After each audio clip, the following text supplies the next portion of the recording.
Hello everyone and welcome to Mondays with Marian. So my challenge for today is how to be happy even after a setback.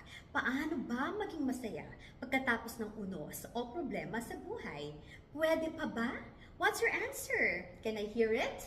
Yes, no, perhaps. Well, our answer is a resounding yes. Of course, pwedeng maging masaya if you decide and choose to be happy because you know that you deserve to be happy.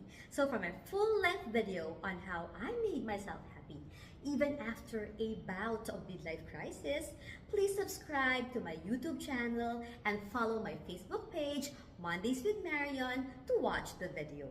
And for more tips on how to be happy and be optimistic in life, please be my date every Monday. Only here at Mondays with